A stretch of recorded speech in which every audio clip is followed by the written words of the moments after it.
All praises to Yahweh Basham Yahweh Shai, Bahasham Makakwadash. Double honors to the apostles and the elders of Great Millstone, and Shalom to the elect of the nation of Israel.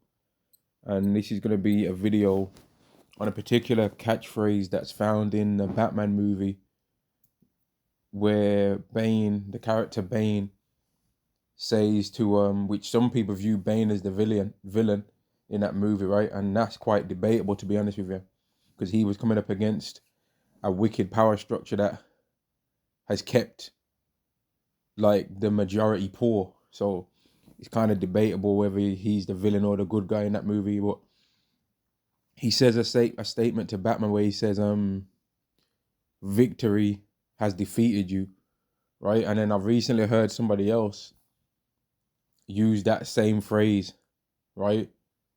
They use that same phrase about certain types of men in this world as well, about how they're just winning so much that they don't even know how to like handle basic things in the world, man, right? And then I was like, man, I like how that sounds, and I'm gonna apply it to Esau, because ultimately that particular kind of way of thinking is applied to Esau in the scriptures, man, about how victory has defeated him, and how through him winning so much, he kind of now isn't going to be able to handle losing, man. He's not going to be able to handle catching an L. Now let's go to Psalm 73. This is Psalm chapter 73 and verse 3.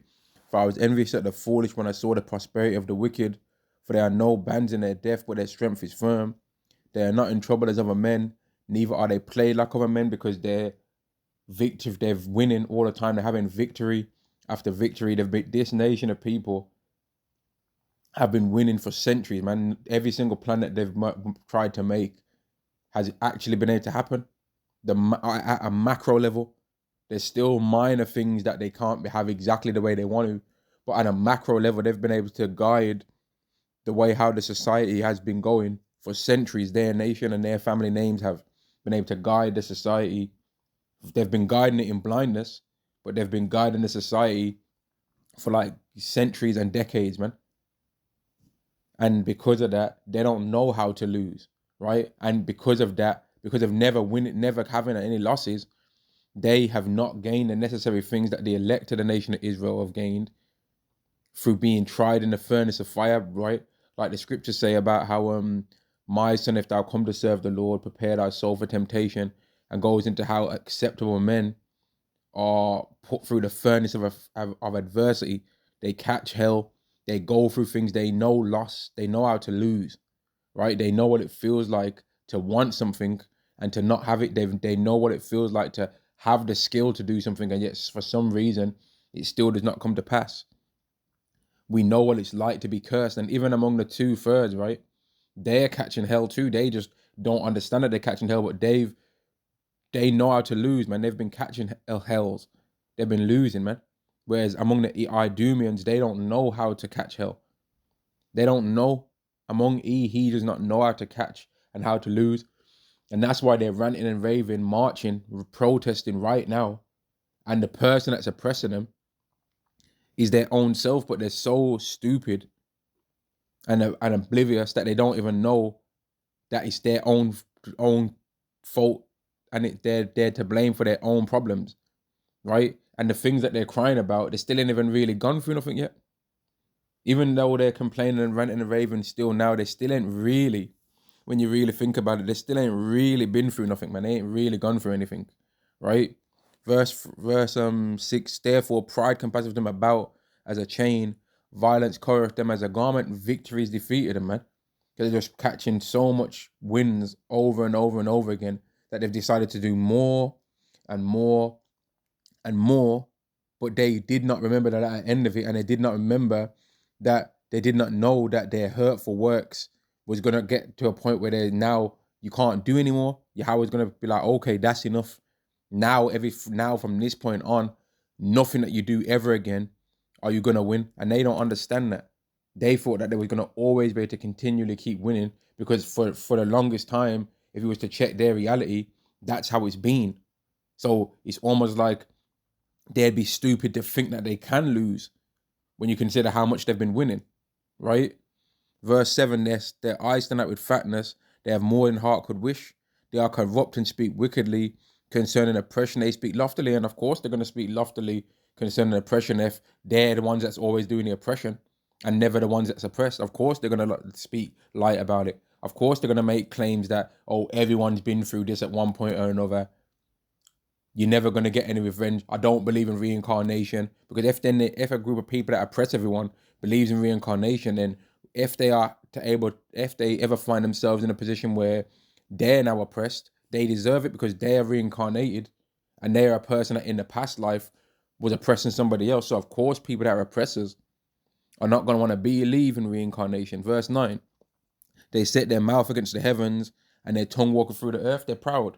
They speak against Yahweh. They run their mouth. They insult him.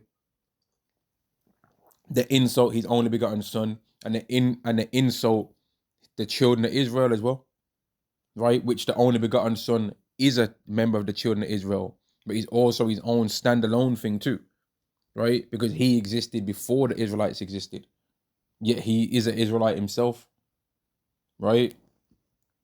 If you can wrap your mind around that, isn't that fascinating, right? Verse 10.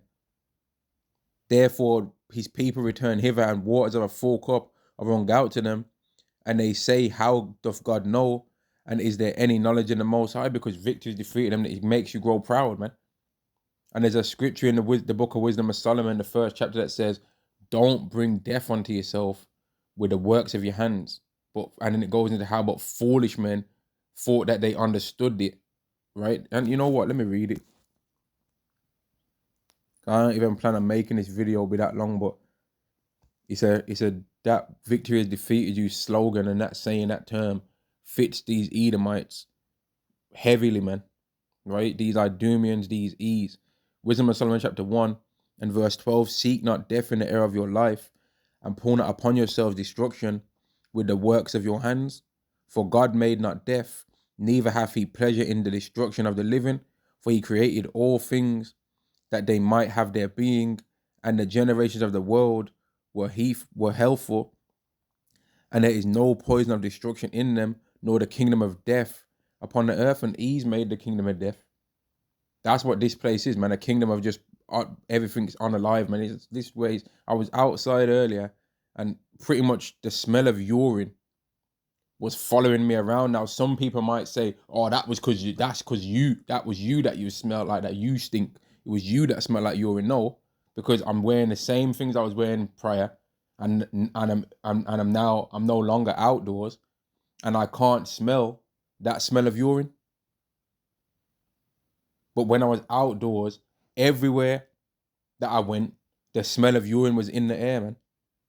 Because this society is just grimy and dirty. It's dirty. It stinks. Right? Verse 15, for righteousness is immortal, but ungodly men with their works and words called it to them. What did they call to them? Death. For when they thought to have it their friend, they thought they understood it, man. They thought they understood. But they don't understand it, man. For they consume to naught, and one of the things that they don't understand about death is that after a man dies, he's reincarnated and born again. They don't understand death. They don't understand life neither, because if they understood life, they would keep the laws of Yahweh Ba'Shem Yahweh Shai. They're from Abraham, right? They're from Shem, right? They're from Isaac, right? Okay, keep the laws then.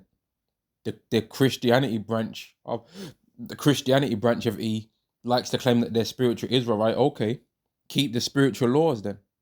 The law is spiritual, right? Keep it. Try and keep some of it, right? You can't not eat pork. You can't keep a beard on your face. You can't not sleep with another man's wife. You can't manage that, no. Because they are worthy to take part with it, right? They thought they could make a covenant with death, but they can't, man. And now, when you go to Wisdom of Solomon 2, it goes into all these things about how victory is defeated them, man. And let's read it. Wisdom of Solomon chapter 2 and verse 1. For the ungodly said, reason with themselves, but not aright. Our life is short and tedious, and in the death of a man there is no remedy. Neither was there any man known to have returned to the grave. Now, is that true? No, because Yahweh Shai returned from the grave, right? And there's even other men that have been dead before, and have returned from the grave. Yahushua healed Lazarus, right? Yahushua healed Lazarus, and I believe Elijah or Elisha also made people come back alive that was once dead, right? But those deaths were instant. Yahushua had been dead for 3 days before being raised back up again, right? Let's carry on. Verse 2, for we are born at all adventure, and we shall be hereafter as though we had never been. For the breath in our nostrils is as smoke, and a little spark in the moving of our heart, which being extinguished, our body shall be turned into ashes, and our spirit shall vanish as the soft air. Our name shall be forgotten in time, and no man shall have our works in remembrance, and our life shall pass away as the trace of a cloud, and shall be dispersed as a mist that is driven away with the beams of the sun, and overcome with the heat thereof. For our time is a very shadow that passeth away, and after our end there is no returning. Now, this isn't true, because they're going to be reincarnated, and they're going to have to pay for all the things that they've been doing in their lifetime. That has made me do this video where I'm saying victory has defeated them, right? For it is fast sealed, so that no man cometh again, right? This is what they think. This is not the truth. They think, oh, after they perish, that they don't come back. And no, you do come back again, right? Now, the ultimate proof of them coming back again is going to be in the kingdom, when we see them and we're like, oh, remember when you thought you was going to escape this? Antiochus Epiphanes. Remember when you thought he was going to escape? Remember all that stuff you was talking when you thought he was going to fly into the clouds of heaven? It didn't happen, did it, Giza? Or remember we're going to be talking to all their greats, man. The Idumean greatest hits, all of them. We might even see, we might see Esau himself, man. Like, remember when you gave up that birthright sucker?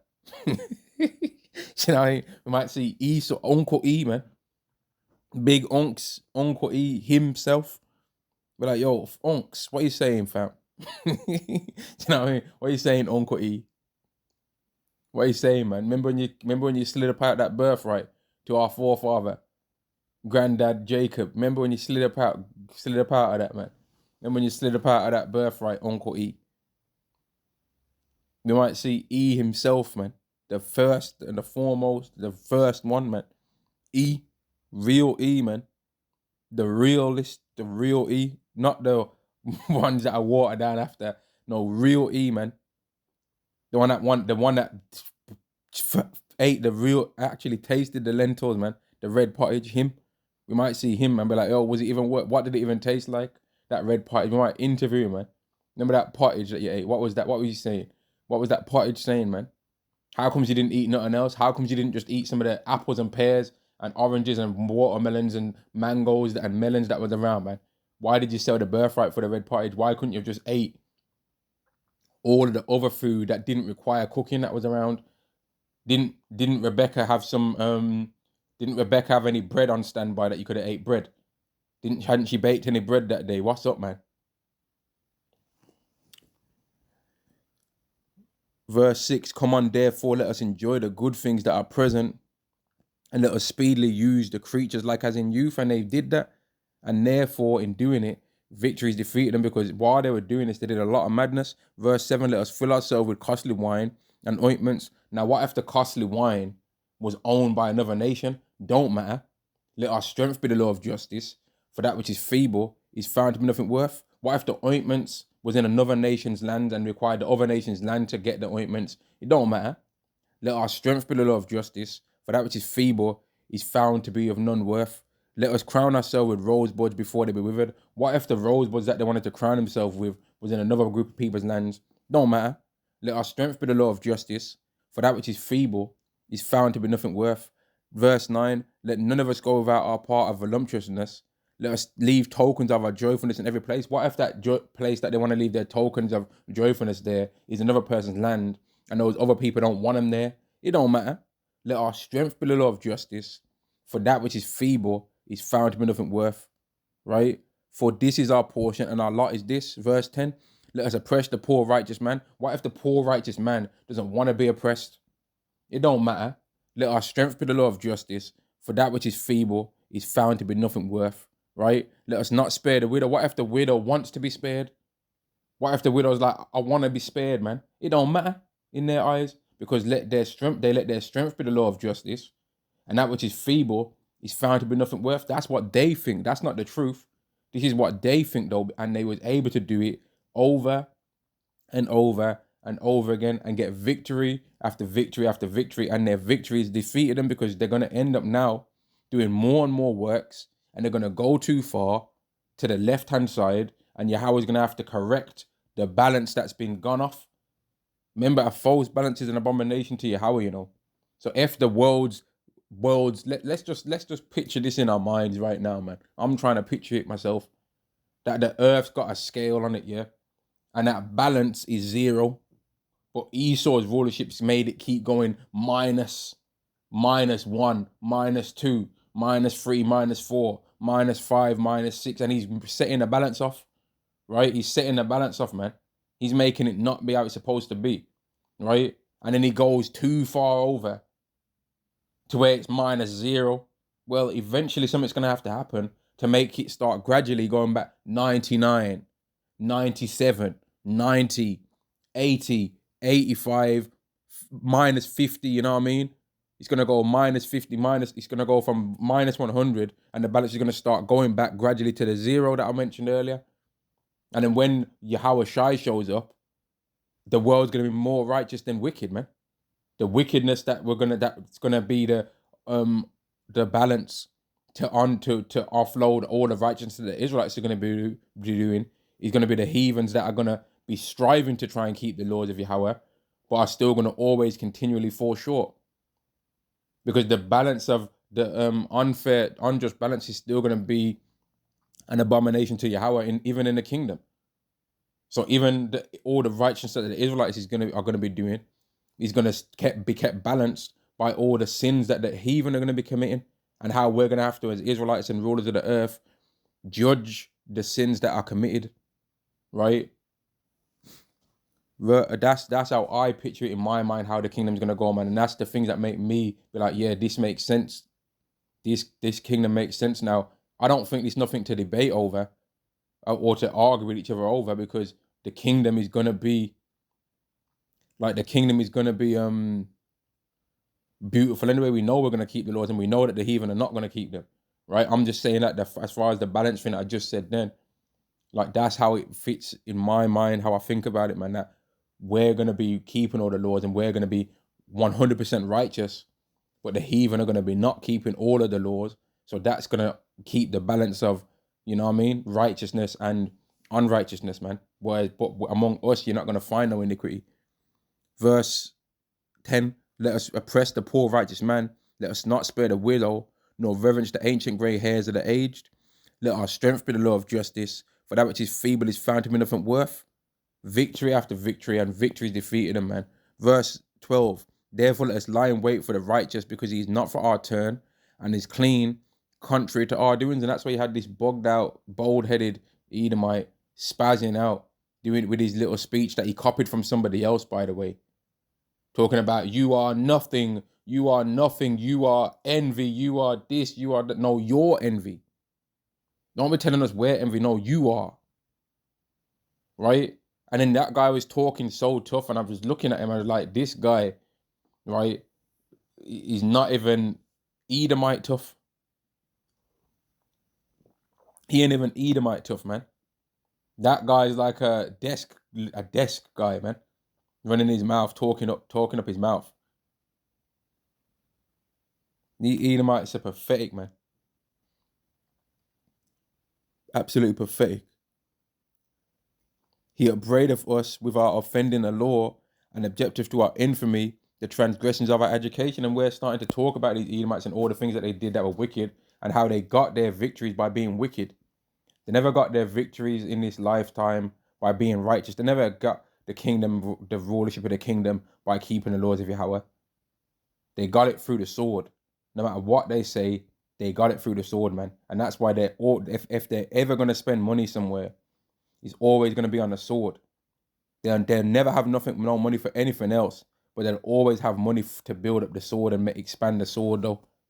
They'll always have some money spare to make sure that they can make a new bullet. They'll always have some money spare to make sure that they can make a new GUN. They'll always have some money spare to make a new BOMB, right? They'll always have some money spare for that. Always, they'll always have some money available in the funds. But they ain't got, if it comes to you're sick and you need some help there, oh, sorry, I don't know about that. If you want to learn a new skill to get into a new career path, oh, I don't know about that. Oh, we'll have to check. If a person wants a house, they won't be able to be like, nah, I can't do that. But they'll take them same materials that they would have made to build a house and build a GUN or plenty of other different military things with it, and then tell you that the Earth's overpopulated. Maybe if there was less space for all those military weapons, there'd be more spaces to build houses. How about that? Like, there's how many military bases all around the world? Surely those military bases could have been people's houses, right? All them military barracks, surely those things could have been people's houses. But y'all love the sword though, right? You love the sword, man. All the military training facilities, those could have been places that people live. But y'all love the sword though. So instead of them places being a space that people could have lived, they're being a place where people can learn to honor life somebody. Verse 13, he professeth to have the knowledge of God and calleth himself the child of the Lord. He was made to reprove our thoughts. Now, let me jump to verse 21. Such things did they imagine and were deceived, for their own wickedness have blinded them, because their victories defeated them, man. They got victory after victory after victory. They got victory after victory after victory through being wicked. But now it's coming to the time where it's running out, man. Isaiah chapter 47 and verse 5. Sit thou silent and get thee into darkness, O daughter of the Chaldeans, for thou shalt no more be called the lady of kingdoms. And America's starting to go downhill, right? People ain't really getting that American glow no more, man. That Babylon the Great glow. I was rough with my people. I have polluted my inheritance and given them into thine hand.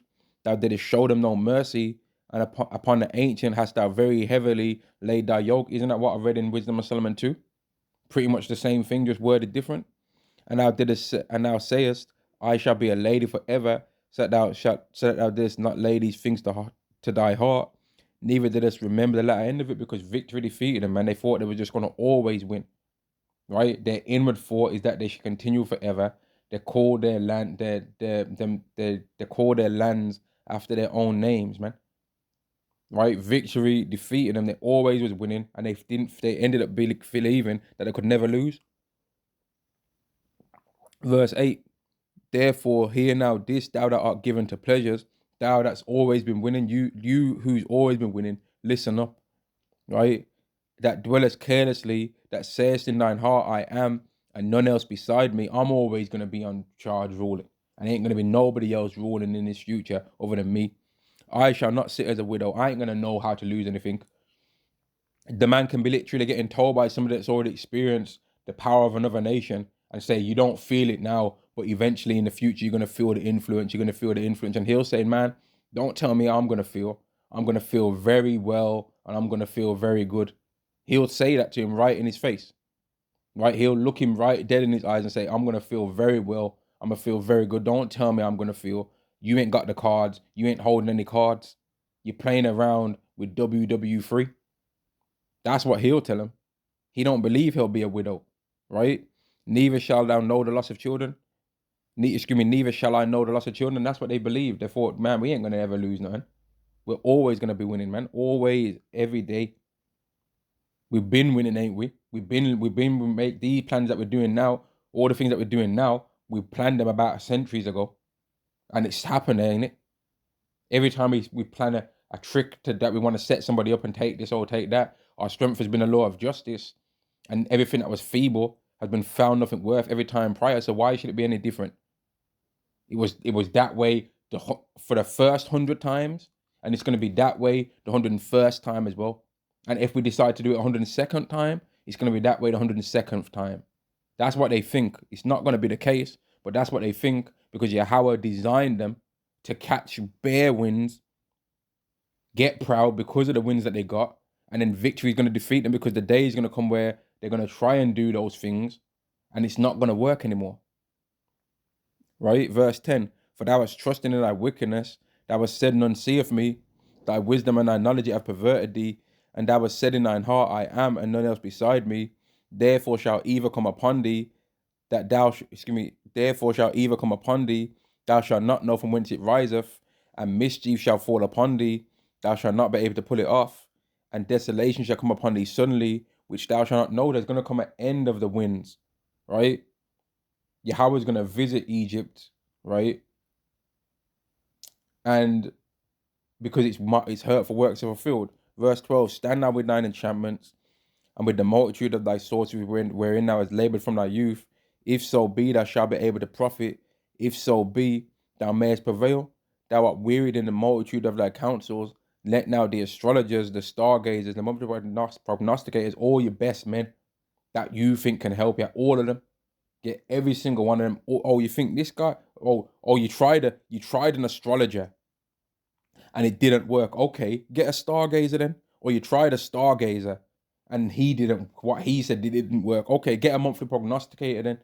Oh, okay, that ain't worked. Okay, we'll get an astrologer, a stargazer, and a monthly prognosticator together. Make them sit down and have a little dabble on what they think they can get going, man. Let them do a astrology, stargazing, monthly prognosticating spell out here and see if that's gonna work. No, it's not, because really it never worked.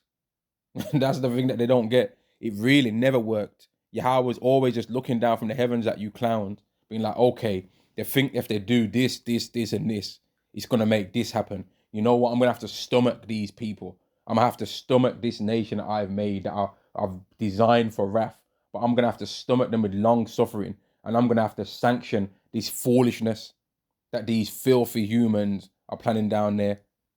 So they're thinking that they've found an alternative to the Passover, an alternative to the Day of Atonement on the left-hand side. And because I've allowed this nation to rule for a time, I'm going to have to pretend that what they think in their mind is going to be of some worth. I'm going to have to actually pretend like that does actually do something and let them get away with it. But if it really did work, then in the time when Yahweh says it's not going to work, then it should work then, innit? But it really never worked, because there's going to come a time where they try and do it again and it don't work. And that's the warning to you people out there, man. You think, okay, you think you've got it fixed and you figured it out. Wait till it doesn't work, then what you're gonna say? Even among scoffers, there's gonna come a time where trying to talk about why you don't like the Hebrew Israelites and how you don't like the camps, that's not gonna work anymore. There's gonna come a time where just saying there's neither Jew nor Greek, or saying John 3:16, or talking about the Hebrew Israelites, there's gonna come a time where that spell don't work anymore. There's gonna come a time where that snare don't work anymore, and people are gonna want to know what you're doing. They ain't gonna be want to hear about what doctrine that the Hebrew Israelites teach, because things are gonna be going on that they're gonna want you to give them the answers for. Verse 13: Thou art wearied in the multitude of thy counsels. Let now the astrologers, the stargazers, the monthly prognosticators stand up and save thee from these things that should come upon thee. Get them all together and be like, all right, guys. So I want my stargazers over here, my astrologers over there, and the monthly prognosticators over there, and the witches there, and the warlocks there.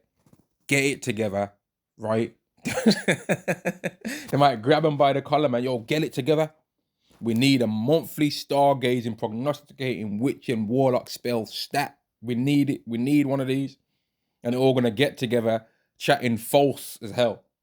Okay, so if we do this on a full moon, and then we gotta turn, well, the scriptures say that you turn towards Jerusalem. So we've got to wait for a full moon and turn away from Jerusalem and do this. Okay, try it. Let's get it together. All right. And on free, we all gonna say we love you, whatever y'all worship, man. And you're gonna try and do it. And guess what? It's not gonna work, mates. Access denied, because really it never worked. And that's what y'all don't understand. There's gonna come a time where y'all try and do something, you're gonna get together, right? Stargazers on one side, astrologers on another, monthly prognosticators on another side. You're all gonna get together, try and do something what you want to do, and it's not gonna work, fam. Right? It's not gonna work, and y'all are just gonna be wearied, and you're gonna just keep trying to do more and more and more, right? Y'all might eat your own number two. Y'all might drink your own urine, do all kind of bug out things that y'all already sickos already do behind the scenes. You know all the sick things you people do. You know all the sickness that you do, and yet have the nerve to put your fingers at us. You know how sick you are, right? You sickos out there. You know how sick you are in the head, right? We know as Israelites that we do sins and iniquity, but you lot are sick in the head. And you're going to try and do all that stuff. You're going to try all the things that you normally would try, all the things you would normally try seasonally. You're going to try it all in one go, and it still ain't going to work, man. It's not going to work. The time of it working is over, because really, it never worked, man. 2nd Ezra chapter 15 and verse 6, for wickedness have exceedingly polluted the whole earth, and their hurtful works have fulfilled you. How it allowed you to get away with those things, because he needed you to carry on with your pride so he can destroy you. He had certain prophecies that he wanted to fulfill using you lot.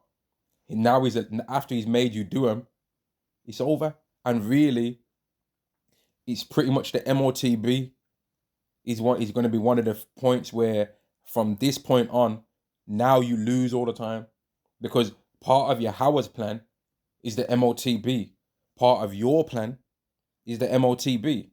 Except you don't think that the MOTB is the MOTB. You think it's the solution to all your problems, but it's the MOTB.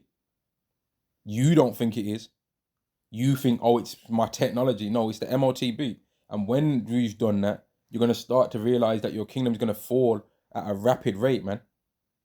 You're going to start to realize from that point on, there's a point where Yahweh's plans, which is or have always been going on anyway, but there's going to come a point where now you're not going to be winning, and that it's going to be starting to become blatantly obvious that you're not winning, right? There's going to come a point, and the MOTB is going to be that catalyst that's going to make that start to show.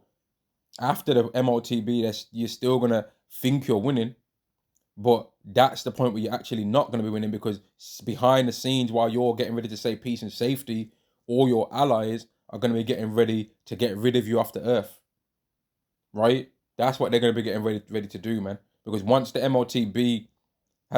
America has helped the MOTB society be pushed, right? Now that America's pushed that society and made that society be the society that's now the one that people have decided to all live by, now they can kind of be like, okay, America's did what it needed to do for that. Now we can try and fight to rule this. Okay, America's did its due. It's paid its part now, right? That was the only country that could really get everyone to join onto this society and make it be as stupid as this technological cashless place, right? But now that this is here, we can now get them out of here. These are the kind of thoughts that these nations are going to be thinking. I'm not saying it's going to be exactly like that, but these are logical scenarios that would take place in order to make America be betrayed by all of its former allies, man. There's going to come a time where America just loses. Babylon the Great, let me call it its real name. Babylon the Great, when you begin to just lose all the time, man. Victory's defeated you. You haven't known loss. The city of unwalled villages, right? You haven't known loss, but you're going to be visited by your enemies, and you've got numerous amounts of them, right? And I'm gonna end the video there, man. Victory has defeated you.